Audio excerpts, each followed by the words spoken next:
Hi, listeners. It's Becca and Brooke with the College Admissions Insider podcast. We're here to remind you of Bucknell's application deadlines for this year.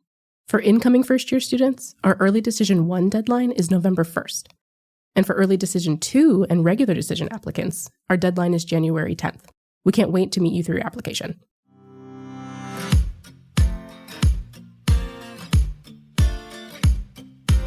Here at College Admissions Insider, we are laser focused on covering every step of the college application journey, from a freshman building that initial list all the way to a senior, hopefully getting that glorious acceptance packet in the mail. But the college journey doesn't end there. There's a whole new set of challenges and opportunities once you actually arrive at college for your first semester. And in today's episode, we'll dive into that exciting chapter. What is new student orientation really like? How does a first-year student make friends, find their classes, and get help if they ever need it? And what can high school students do right now to prepare themselves for their first semester, whenever that might be? Here to help us answer those questions is Adrienne Jensen-Duray, Bucknell's Director of First-Year Experience and Orientation. Welcome to the podcast, Adrienne. Thank you, Brooke. It is a pleasure to be here. Thank you both for having me on the podcast. So Adrienne, as we record this, you just wrapped up a really successful on-campus orientation for more than 1,000 new students. Congrats on that. But it occurs to me that some people listening might not know what a new student orientation looks like, even those who have maybe been through one themselves. It might have been a while ago. So can you walk us through what students do during those first few days on campus? Yeah, absolutely. Orientation, it's going to look different depending on your campus. Some schools, orientation will take place over the summer. Others, it might be right before the start of classes. Some may be more focused on academic preparation, others on community building, and some might have online modules. Others could be fully in person.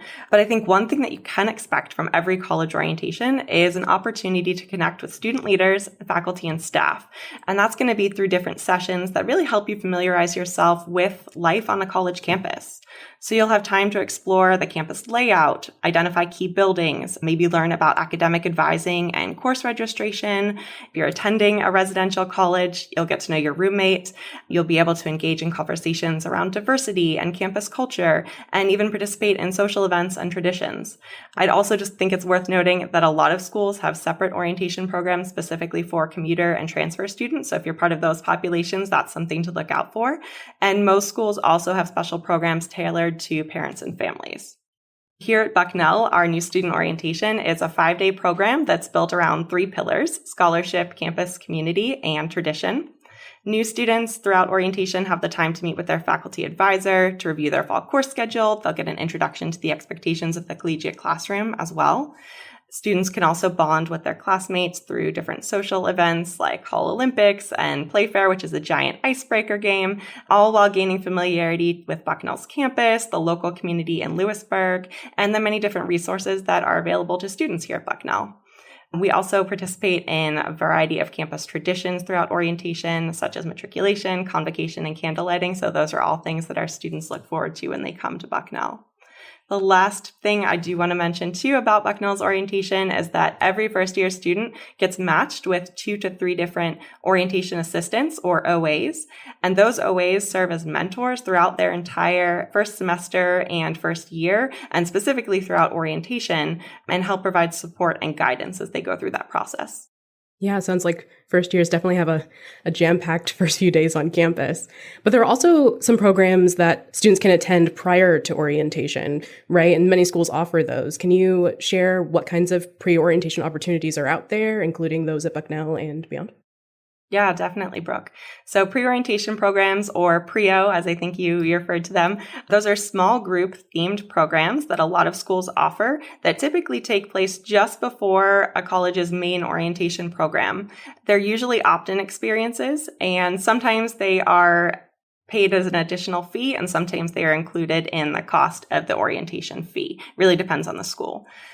Some common themes for pre-orientation include community service, civic engagement, STEM, the arts, outdoor adventure, leadership, the international student experience. There's really a whole range of programs. So there's something for just about every student who's going to be looking for a PREO program.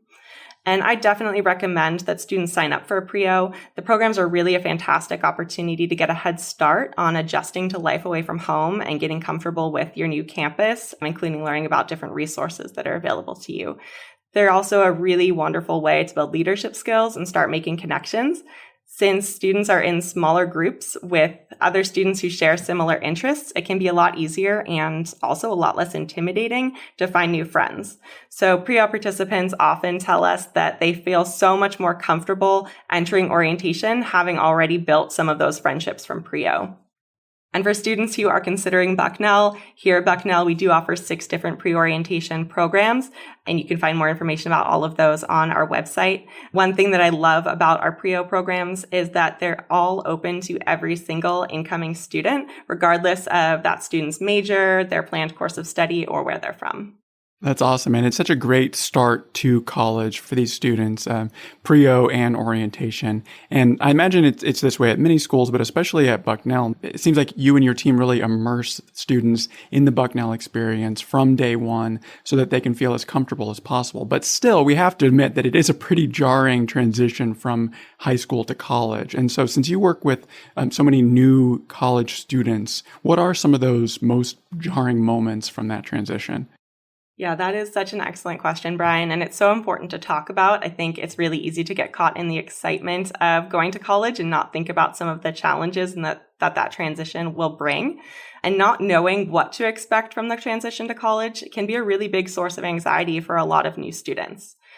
I think that the most jarring moments for incoming students are typically the transition from high school to college level academics, as well as adjusting to being more independent and learning how to manage their time in a different way. And then finally, the largest jarring transition can be just finding friends and developing that sense of belonging and social circle on campus. You know, a lot of students have been going to school from elementary school through high school with the same group of people. So it's the first time you've really had to go out of your comfort zone to find new people to hang out with. Let's dig into that a little bit more, especially the academics and the social aspect that you're talking about. Starting with academics, what will that transition look like and how might it be different from what students are used to in high school? So yeah, that transition is going to be different for every new student, and it's really going to depend on the rigor of their high school academics, as well as their time management and their study skills. Generally, college classes will move at a faster pace, and their professors will expect them to take more initiative and do more work outside of the classroom. Faculty also place a lot more emphasis on critical thinking and synthesis and reflection of information and ideas. And many classes are going to be more discussion-based rather than lecture-based, which is what students may be used to in high school. Another really key difference is that when you're in high school, students are in class for most of the day. And in college, they'll have a few hours of class every day, but really need to spend a lot more time on their own learning the information and doing work towards that class. They could also have fewer assignments like tests and papers, but that means that each one of those assignments is going to be worth a bigger percentage of the total grade. So there can be a little bit more pressure associated with those assignments as well. And I think just to help students navigate the transition to college academics, it's really important to focus on building strong study skills and time management skills so that your assignments don't pile up and just feel really overwhelming. I'd also encourage students not to be afraid to ask questions before, during, after classes, and to go to office hours. Office hours, that's something that can be pretty new to college students as well. It's a time for professors to set aside to chat with their students, to build relationships, and just to provide some clarity on course material that the students may not have understood. And it's also a great time to sit down with a faculty member and have them review a test or assignment with you and give you some pointers. So that's academics. Now let's talk about social, and something you said earlier really resonated with me, that a lot of these students might have friendships from school that go all the way back to kindergarten, first grade, or even if it's a friendship since ninth grade, right? It's still a 4-year connection. And then they're kind of hitting that reset button in a sense with their friend group when they get to college. So I mean, what happens if a student doesn't find that best friend during orientation, or their roommate, maybe they don't really click with them right away? I imagine that fear might be there in the backs of some of these students' minds. Yes, definitely. That is such a common fear for our students. So many students come into college thinking that, they're going to meet their best friend during orientation, or they're immediately going to be best friends with their roommate or the person who lives next door to them. And then when those things don't happen, which is actually the norm, they feel like they've failed. And it is so important for us just to reassure students that the social component takes some time. Making friends and finding your place on campus doesn't happen overnight, but be persistent and keep chipping away at it. Like you said, for students who have had the same friends for many years, you can forget the work that goes into building those friendships at the beginning. So it's really important just to make note that, you're building relationships slowly over time and just to keep chipping away at it. I think something else that we see a lot is students who find a really tight group of friends during orientation at the beginning of the school year. And then as the semester goes on, they realize that they just don't click anymore.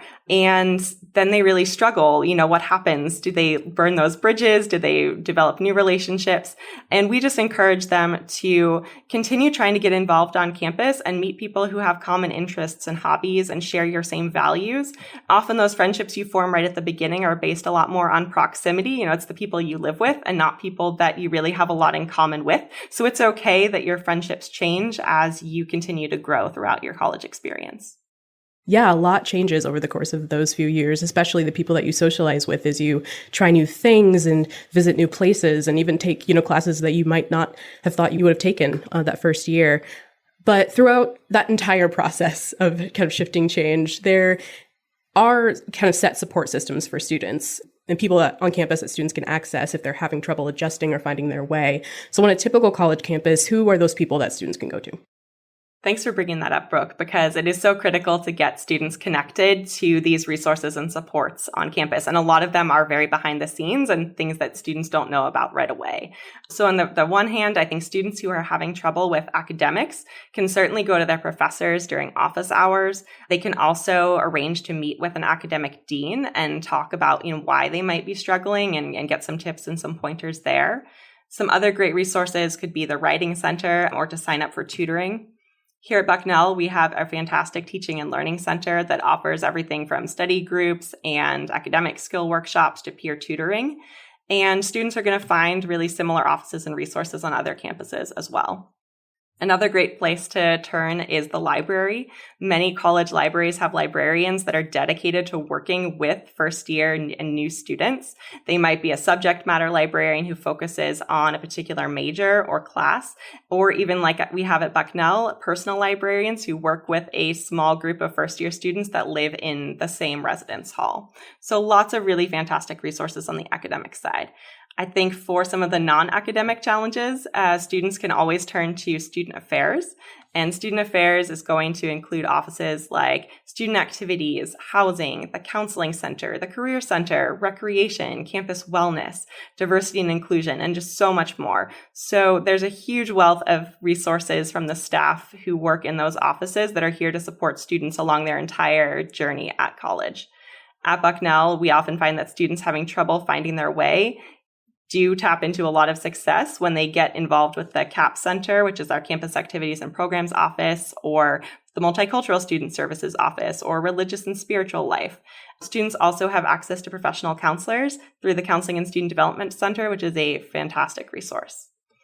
And the last thing I want to just acknowledge is that I know it can be very overwhelming for a student who is having trouble, whether it's academic or social, to know where to start and who to turn to for support, right? I just listed so many different resources. How do they actually know who they approach? So a great first step that makes it seem a little bit easier is just to talk to their RA or their OA or even a professor that they trust. And those folks can all help get them connected to the right staff or campus resource. That's really great advice. Yeah, there's somebody right down the hall from you who can help you if you're maybe understandably intimidated by just going up to one of these offices and saying, I need a little bit of help. We should also acknowledge that students aren't the only ones going through an adjustment period during those first few weeks and months of college. So how can parents and families prepare themselves for this transition? Yeah, you're right, Brian. We focus a lot on the student experience, but the transition can be equally challenging for parents and families, especially if it's their first child that they're sending off to college. So as you're preparing to send your child to college and, you're busy thinking about packing lists and financial aid and course schedules and everything else that comes along with that transition, don't forget to talk about how you want to stay connected with your students once they're away from home. Have a conversation about what's reasonable to expect. Does it work for your family to have daily texts or weekly FaceTime calls? What works for you and is reasonable? I'd also recommend for parents and families to do research into all the different support systems and resources on campus. So that way, if your student does have trouble adjusting, you know immediately how you can step in and encourage them to make use of all of those different resources. So you're supporting them even though you are not with them day to day. And another great way for parents and families to prepare is by talking to parents of current students, right? They were in your place a year or 2 years ago. So reach out to them. If you have the opportunity to attend a parent or family gathering, maybe over the summer before college starts, do your best to attend, bring questions with you, and build your own network of parents to support yourself. And then the last thing I recommend for parents and families to prepare for the transition is to attend parent and family orientation. Those sessions are really going to help you meet key figures that are going to play a central role in your students' college experience, and just knowing who you can turn to with questions along the way should really help you with that transition. You mentioned finding ways to stay connected there, and I want to talk a little bit more about grades specifically. In high school, parents can access their students' grades online and email teachers and keep a pretty close eye on their students' academic progress, but that's not necessarily the case in college. I know as soon as I ended up at college, my parents found themselves without, direct access to my grades, and you had to negotiate how to, let them know what was going on. And so can you talk about the differences and how parents and families might handle that transition and negotiating that connection? Yeah, that is a really important difference to touch on, Brooke, and one that I think can take a lot of parents and families and their students by surprise. And it's a really tough one for parents and families who are used to being so aware of what's happening in terms of their students' academic progress. So we know that college students are expected to be a lot more independent and really take charge of their academic experience. And as such, we really don't offer a lot of communication between parents and faculty members or professors. And that really stems from FERPA, which is the Family Educational Rights and Privacy Act. And FERPA basically states that when a student goes to college, their educational rights transfer from being within the parent's purview to sitting with themselves.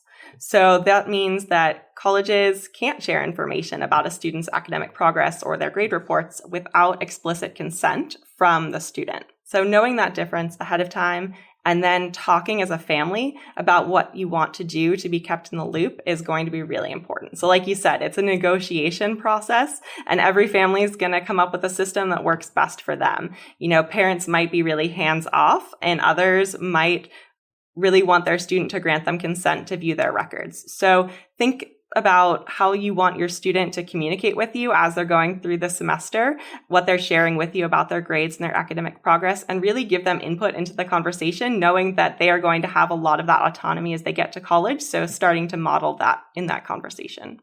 And that makes me think that actually could be a conversation that the family has at the dinner table during the high school senior year, and actually start kind of laying the groundwork for those types of discussions. How are we going to stay in touch? How are we going to, keep informed on what your grades are? And, it occurs to me that a lot of our listeners are in that high school age range and are seniors in high school or juniors in high school or the family of those students. So are there things that these families and students in high school can do right now to actually prepare themselves for a smooth transition to college a year or 2 years down the road? Yes, there are so many ways that high school juniors and seniors can prepare. I think starting by going back to those transitions we spoke about earlier is a great place. So focus on building time management and study skills that will help you adjust to your new schedule in college. Practice asking questions and being proactive and seeking out information, knowing that you might not have a teacher or a parent or family member there to do that for you when you get to college. I think it's also important to think about some other big student life experiences too. For instance, have you ever shared a room?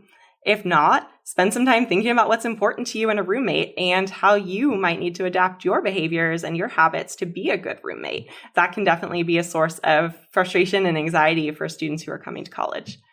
Another great thing to think about is, will you be responsible for your own spending money or finances when you're at college? And if so, practice some budgeting skills now to manage and minimize some of that stress when you get to college. And most importantly, I would say for juniors and seniors in high school, take care of yourself. It's a stressful time. You have a lot going on. You're doing absolutely everything that you can to prepare for the college application process. Developing good self-care practices now is really going to go far in keeping yourself healthy once you get to college. Yeah, those are all really great tips for how to prepare. But to finish out this episode, if there is something you wish you could tell every incoming student when they arrive for orientation, what is that top piece of advice that you'd give? Come to college with an open mind and be unafraid to ask questions. I think if you can do those two things, you'll set yourself up for success. It's totally natural to have preconceived notions of what orientation will be like, what your first semester at college will be like, but don't limit yourself or lock yourself into one path because of that preconception. Keeping yourself open to new experiences, being flexible and willing to go to the edge of your comfort zone to try something different, and then also reaching out to forge connections or find support. It's all going to really ensure that you have the best college experience possible. That's fantastic. Well, thank you so much, Adrienne, for joining us today. And I got to say, I wish I had this advice and you as a resource when I was starting college. This has been really great. And I think you've given some excellent advice to our listeners out there. It's really a pleasure to have you on the show. Thanks, Brian. And thanks, Brooke. This has been a great conversation and I appreciate your time. And thanks to everyone out there for listening. We appreciate your time. If you're a fan of the podcast, please take a moment to share, rate, and subscribe. And as always, we'll be back with another new episode of College Admissions Insider in 2 weeks. In the meantime, we'd love to hear from you. You can send those questions, comments, and even episode ideas to podcast@bucknell.edu. And finally, go ahead and follow Bucknell on your favorite social media apps. Just look for @BucknellU on Instagram, Facebook, Twitter, and YouTube. You can also follow our student-run Instagram account, which is I am Ray Bucknell. Until next time, keep on reaching for your dreams and your dream school.